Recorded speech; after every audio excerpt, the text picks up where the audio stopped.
I like all those action movies. I like the president's been kidnapped movies. I like all the action movies are my escape. The world's filled with drama and turmoil and heartbreak. I don't need to go to the movies for that. I can just look outside and be like, "Ow, it's bad." And so I like action movies because of the escapism. The dumber, the better. That's how it's plot holes, explosions that don't make sense. Give it to me. Why are you in space? Nobody asked. All right, fine. The only thing that can truly take me out of an action movie and really just destroy my suspension of disbelief is when the main action hero, when the star, like main guy, right when he does all the action, right after it's when his penis, just works.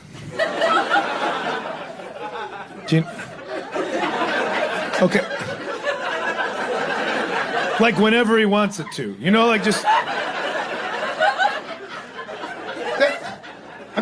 The sexual prowess under pressure is the part. Okay. My favorite action movies of the current day and age that we're in are the Fast and the Furious movies. Those are my favorite ones. Arguably, sure. But even cheering, we know they're the dumbest ones out there. They're dumb, they know they're dumb, and we know they're dumb. And we're still like, give them to me. How dumb are the last one was called Fast X for Fast 10. There's 12 of them.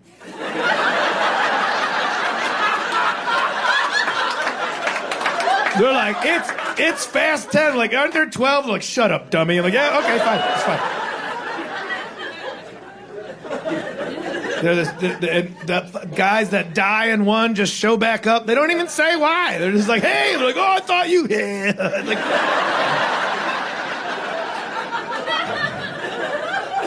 and then they're formulaic, they're elaborate, but they're truly formulaic. Like, right, I'm going to describe one of the Fast and Furii to you right now, and pretty sure that's how you pluralize it. So, and if you don't know the franchise, you will not know if I'm just making this up, just pulling it out of my ass. You will have no. And if you do know the franchise, you still will not be sure,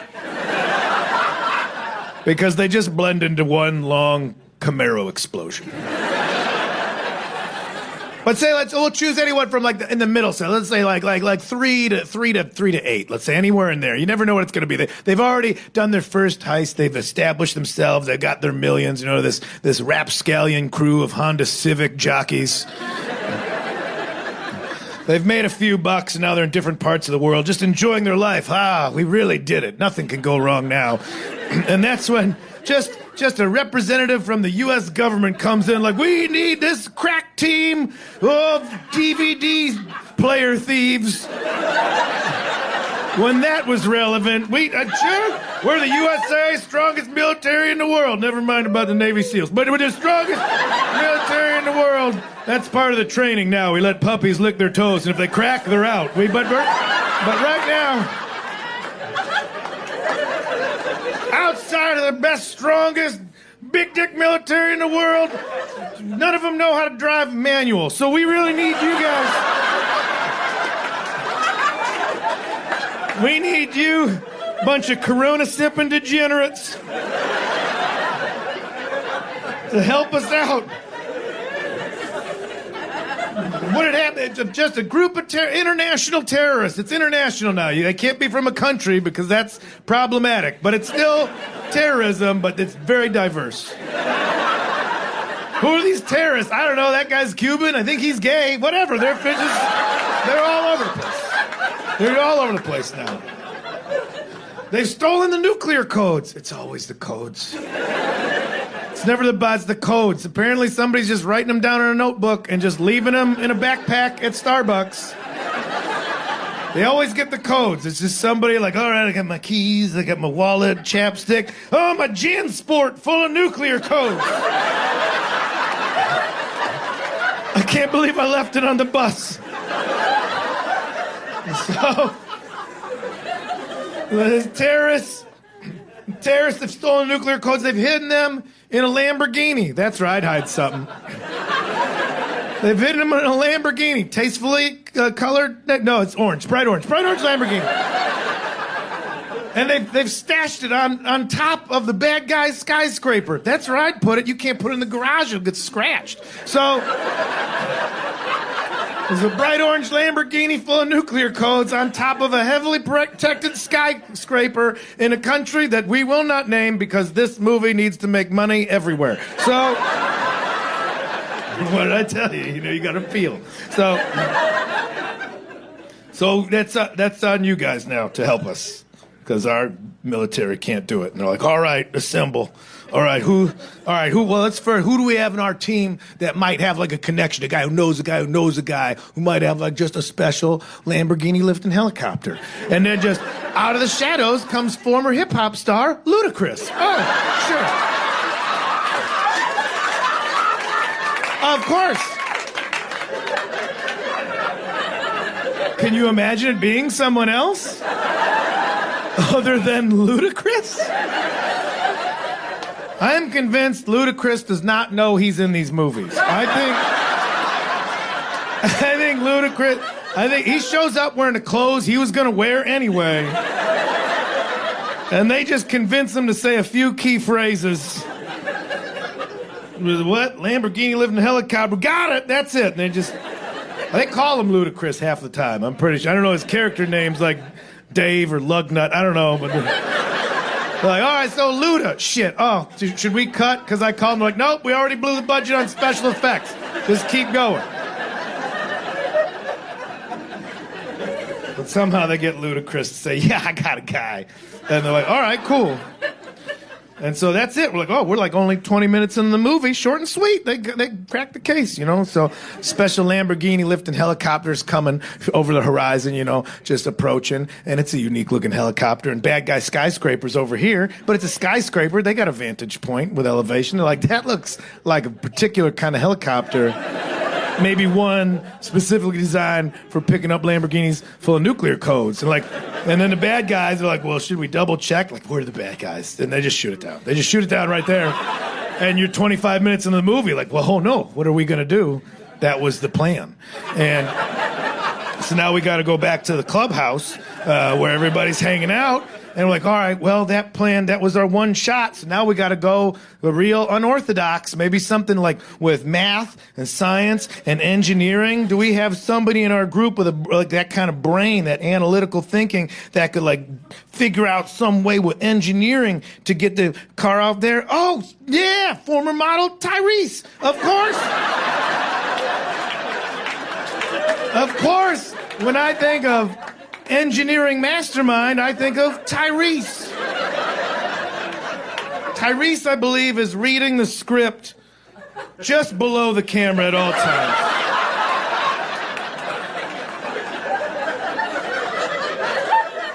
Oh, what's up? You all need help getting a lamb giant?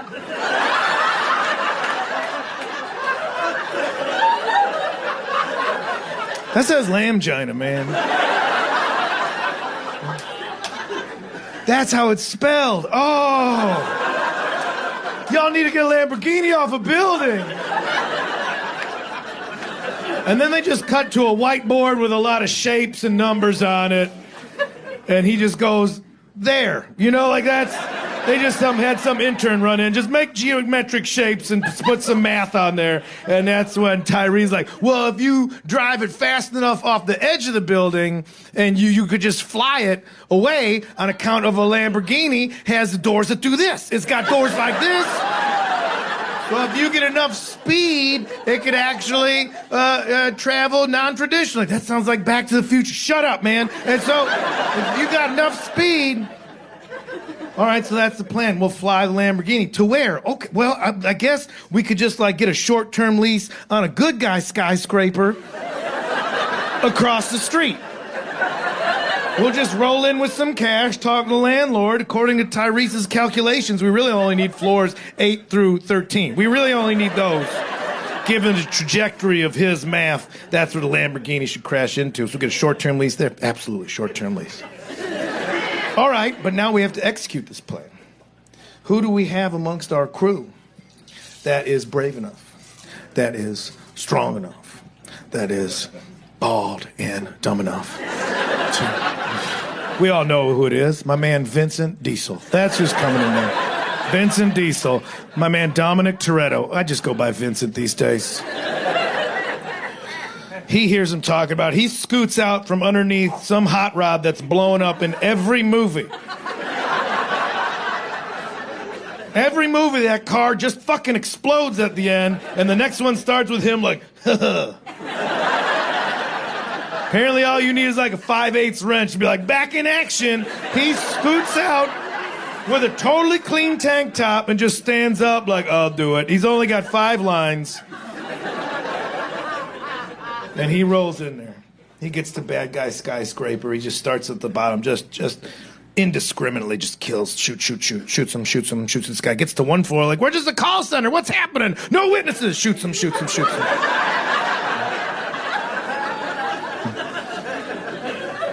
Gets him to what? We're just United Airlines customer service. What's going on? Double tap.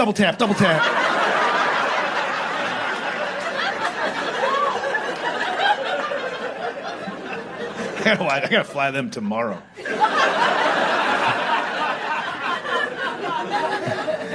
He just kills everybody in the skyscraper and gets up to the roof where the Lamborghini full of nuclear codes. And he gets in. And there's always a minute where he just like is horny for the car. Where he's like, you know, why? He fires it up, backs up, shoots it towards the edge of the building. Boom, it goes. He pops the doors. That's it. They're the wings. It's flying. Of course it's flying. We've all agreed that this is real. I'm on my 3rd bag of popcorn just going, of course it works. Tyrese knows math. I'm absolutely with him on this, 100%. But then there's one terrorist he didn't get yet. There's one guy, and he's just barely hanging on, but he's dedicated to being a terrorist. And he's like, he pulls his AK-47 over by him, and he says something hack, because they didn't pay the writers well enough. So this guy's just like, not on my watch, or some shit. You know, like something dumb. And he's got one bullet left, and he fires it off. But it doesn't hit Vincent, it doesn't hit like the undercarriage. It just hits the window in the door, which that's where the lift exists for the Lamborghini to fly. Oh no, this whole plan unravels. Now Lamborghini's spiraling, and Vincent's like, what are we gonna do? And it's spiraling, it's not gonna go to the designated floors that they gotta rent on. It just smashes into the side, a good guy skyscraper. And Vincent thinks quick, he flips outside, he grabs a seatbelt, he's dangling off the side of the building. He's holding on like an office chair that's hooked on an I-beam that's hanging out of a under construction office, and he's holding on to the Lamborghini by the seatbelt, just like, he gotta do this. And he's looking at his crucifixes just dangling, shining in the sunlight, and he looks at that, and that's when he's like, oh yeah, family, and he just, you know, which is such, that's weird that's what that reminds him of, you know, because the guy in that crucifix, his dad killed him. That's a weird thing to go with. But that's where he gets his strength, family, and he flings the Lamborghini over his head into the office up there, and he drags himself up, and he's just got glass coming out of his bald head, and he's bleeding. He drags himself in there, and the rest of the crew, they all rush up to make sure he's okay, and they're like, oh my God, I can't believe that was so close. And the main, like the starlet, his wife, I don't even know, she shows up for the first 5 minutes in the movie and disappears, but then she's there at the end, like she was part of this crew the whole time, and she's like, oh, I can't believe, I'm so glad you're safe, don't you do that ever again. But then she's like, but also the way you saved the world has got me all, every time you just assert yourself this way, we should fuck. And he just laying there bleeding like, all right. And that's the part of the movie where I'm like, okay, I was with you the whole time. I was with you from Ludacris just being called Ludacris, from Tyrese knowing science. I was on board with everything. Flying Lamborghini, instantly, of course. But there's no way he's fucking rocking up for this. And that... Not then. No. I just want one action movie where that's the moment where it really hits the realism, where it's just like everything happened, there's explosions, death, blood. And I just want the main guy to just be like, what? Are you fucking around? Did you not see what I just... Can I get like 20 minutes? Jesus Christ. I see. This is what horns you up? What's wrong? I just killed all those guys. And that, not to mention, I ran up the whole building, but those guys had families. I'm sad about that. You don't really... And also, I've been at my target heart rate all day with this plan. I think this is rebar that went through a kidney. My blood pressure's plummeting, but I mean, if you need it, we can give it a shot, but it won't be good. I hope you're into people watching, because we're gonna have to do it in the ambulance, because I am fighting off the tunnel vision right now of a blackout, and I need fluids, not sexy fluids, vital fluids. I need fluids and monitoring, and I will be passing out throughout the whole thing. But if you want to give it a shot with the EMTs looking over us, I could try and thumb it in for as long as I'm conscious. I mean, that's the best I can promise you is every 30 seconds I'm just going to be slapping my dick against my hand like a TV remote with a dead battery. So, I mean, we can try, but I'd love 6 to 8 weeks for a full recovery, just to be honest with you there.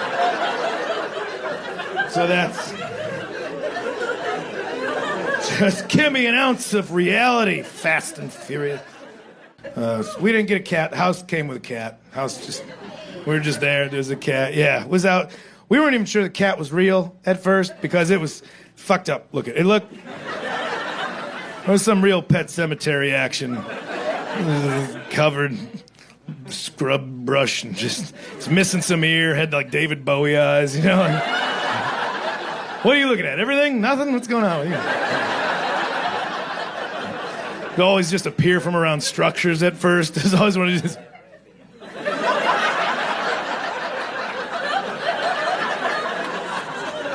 It took us about 6 weeks before we admitted to each other that we saw a cat. I remember she said at first, like, you see a cat out there? I'm like, you see it too? All right, thank God. I was getting nervous. I thought we had hobgoblins. I don't know. I'm new to the Pacific Northwest. I don't know what's going out there. Everything's just fog and ferns. I don't know what's crambling around underneath there.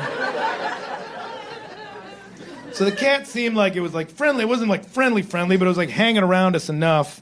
And so we're like, well, maybe it belongs to somebody, so we should find out before we start messing with it or feeding it. So until we took some pictures of it, and we went door to door to see if it belonged to anybody. Also, probably a short-sighted idea on our part. It's, pandemic, global, social distance. Hey, here's the new childless, out-of-state people going door to door like, is this your cat? People are like, get the fuck away from my family.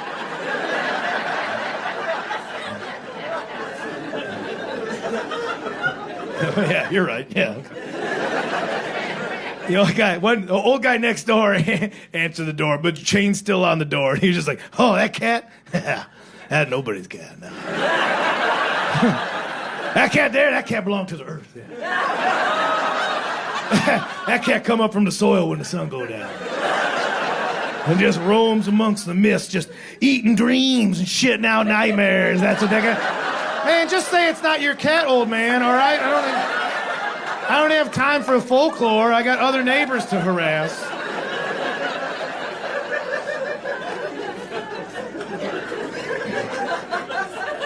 Now, we found out from another neighbor that cat had actually been like a neighborhood stray cat for about 16 years. That's how far back they can remember. There's a stray cat that for 16 years has just been living on the streets of this neighborhood, working off the goodwill of the place. So we're like, this is our cat. Fuck it. We're taking this cat in. So we got the cat to come inside. This is our cat. We named it as much as you can name a cat, let alone one that's been doing its own thing for 16 years. It's mostly just for reference between us, So at first we were calling it Helen. We thought it was blind and deaf, so we were calling it Helen. You know what? I didn't name it that. My girlfriend named it that. So you're not mad at me. You're mad at her. And yeah, I will throw her into the bus. Making me beat off at her dead mom's room? Yeah. All's fair, babe. She is calling it hell. I was calling it dirt nap. That's how I was calling the cat. On account that it sleep all the time and was filthy, but also it looked deceased more often than not. That cat looked like it had perished many times. Like, oh, cats sleep weird, but like draped over a curb under a car tire, just with its eyes open, looking at nothing. I walked up to it with a shovel more than once. It was like, well, this is a sad day, and it would just run off. I'm like, oh, look at you. Look at you little crisis actor. You got an agenda, and I don't know what it is, and that's what I like about you. You're mysterious. A little cross-eyed ghoul. So yeah, dirt nap, Lil Dirty, Lil D. We'll be calling her Lil D for the rest of the story. Also be referring to her as she and her. We thought it was a female cat. Turned out it was a neutered male, but we didn't find that out until later. So Jenny Nooch for gender neutral is the name for some of the time. And then for special occasions, we call her Miss America. And by special occasions, just when you could say something truthful that it's more funny when you could be like, man, Miss America shit on the couch again. And if you can time that out right for when like a new mom is walking by an open window, they're already against us, so maybe as well just feed them. What are they doing to that future beauty queen in there? We got this cat, and we brought it in. We're like, we're going to give this thing the best sunset years we can give it. You know, we're going to pamper it. First, we took it to the vet, make sure it's all dialed in. We took it to the vet, and right away, the vet was just like, oh, it's got a thyroid issue. It's thyroid. It's got bad thyroid. It's got to be on a special diet, very special.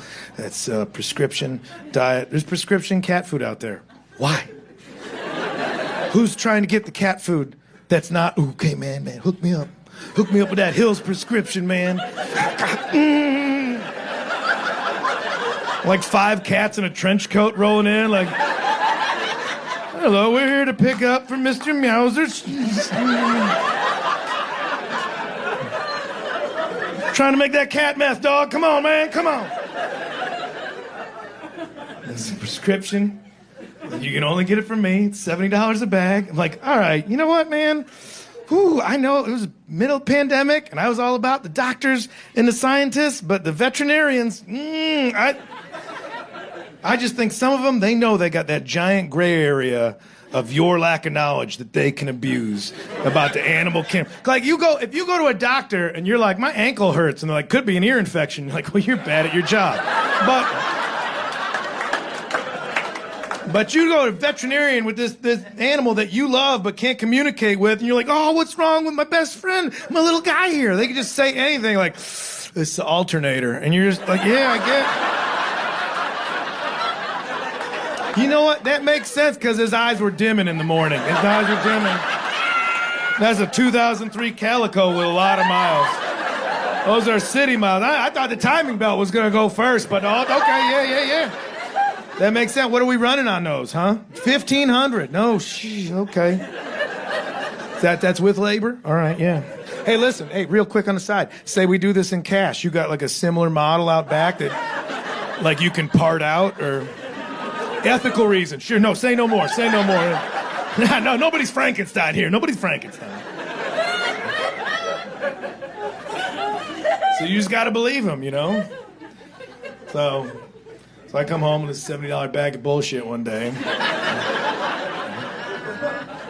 I open the door. I can see out to the patio. Lil D's outside. She's playing with a bird. Bird's dead. She's just slapping it against the house. Playing's also a real generous term to describe. She was playing the same way like inmates play handball. It's not for fun, you know? That's just maintenance in case shit goes down. That's all. The only thing missing from Little D at that point was like a cigarette behind her good ear and a teardrop tattoo. Just bitching about not making parole. Like, they got me doing the full 12, man. Ooh, if I get out of here and see that judge, you're going to see me right back in here. And I could tell it was a fresh kill because she was about 6 feet out and getting a good return on her.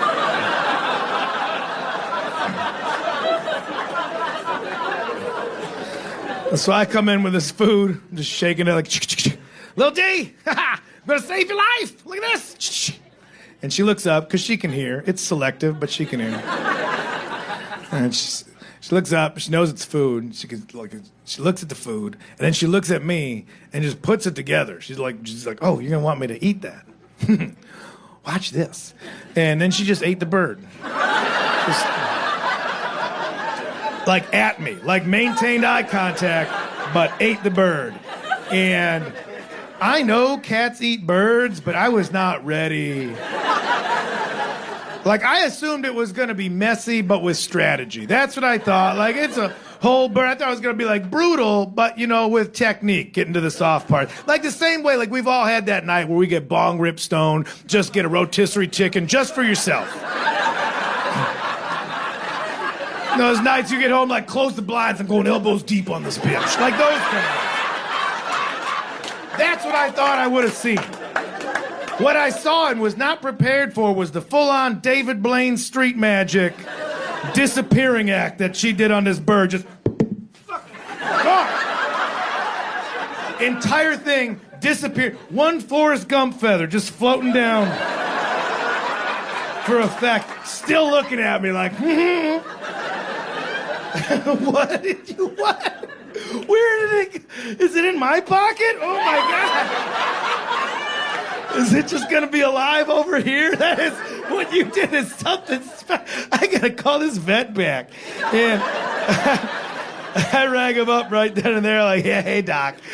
I don't know if you got a plan B for this whole thyroid thing, but Lil D been out in these streets just consuming her own enemies for the better part of a decade and a half.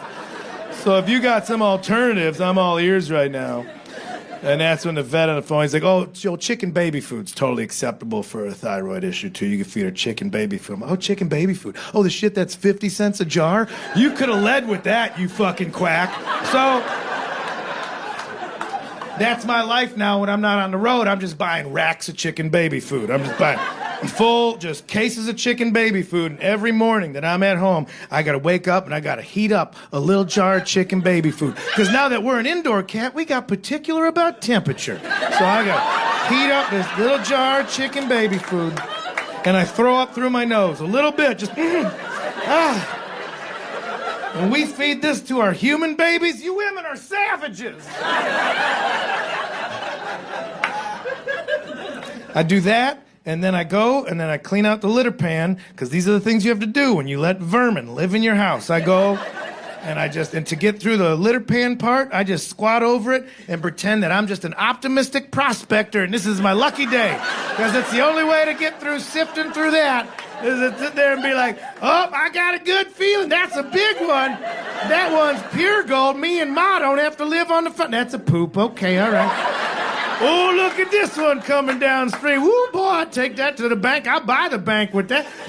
That's just a piss fritter. All right, well, third time's a charm. I'll take silver at this point. Anything to get me out of the dusty old wet. That's a poop, too. I think this creek done run dry. That's just a fun thing to do for me, because you got to be creative with your chores.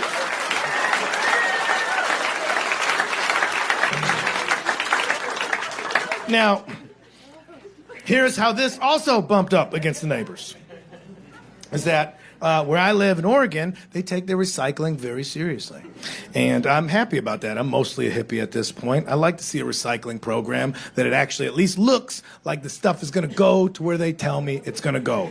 If it's a lie, it's a very elaborate one, and I play along for it. This goes here, and then this one here, and this one, and the little one. Sure, fine. I will go along with it. So when I lived in L.A., we didn't even have recycling. We were up in arms. I lived in Hollywood. We're like, how can we not have recycling? We're Hollywood. People look up to show business for role models, and how dare we? And just people passive-aggressively bitched about it because it's performative. And then the city's finally like, all right, here's a recycling bin. And we're like, now that's great. We're doing the right thing. Now, can I put styrofoam in here? And they're like, you could put a fucking baby in there. It's not going anywhere you think it's going to go. Why don't you just make believe where you want it to go?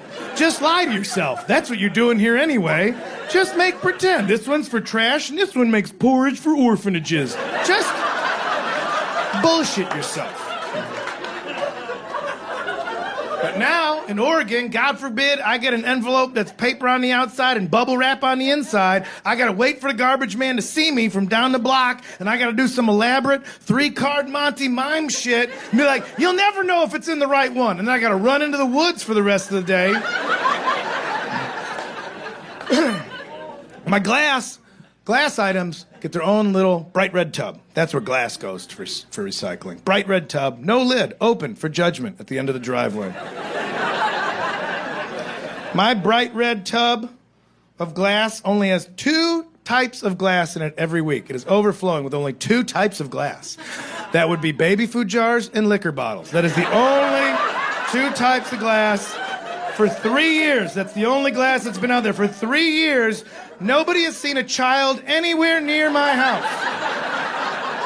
For 3 years, these women went, they're newborns to toddlers, they're talking, they're walking, they've walked by and just looked at that and just been like, what are they doing in there?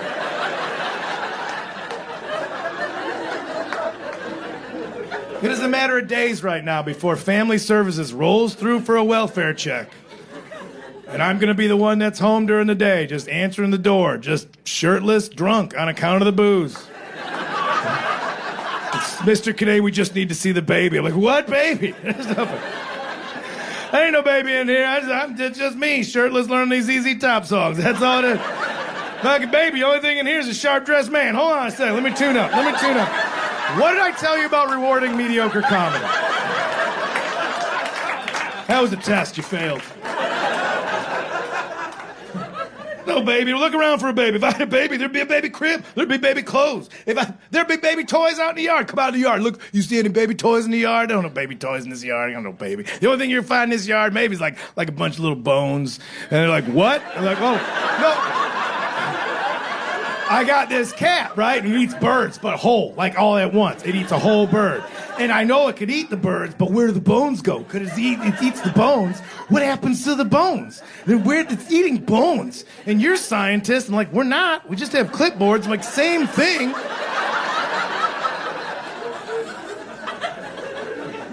Like, sir, we don't see a cat anywhere on this property. I'm like, I knew that thing was a demon. God damn it. This is all making a lot of sense because we had to invite it in. It just stood out by the patio door. It's like, would you like to come in? And then it did. And that's when the curse had befallen us. Oh, this is all. Ooh. Ooh, a little dirty. You're living up to your name.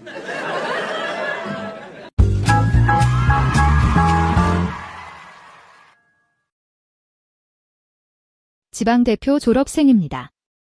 나는 나를 쫓는다. 여자친구, 나는 나를 사랑한다. 여자친구, 내가 전적으로 책임지겠다고 했어요. 안녕하세요. 끝났습니다. 2달도 안 돼서 나는 이 K8이 되고 대학 입학 시험을 치르게 됩니다. 위의 말을 빌리자면 부적절합니다. 여러분의 원활한 항해를 기원합니다. 영광의 꼭대기에서 만나요. 더 많은 좋은 이야기를 들으려면 It's Cloudy Here 채널을 구독하는 것을 잊지 마세요.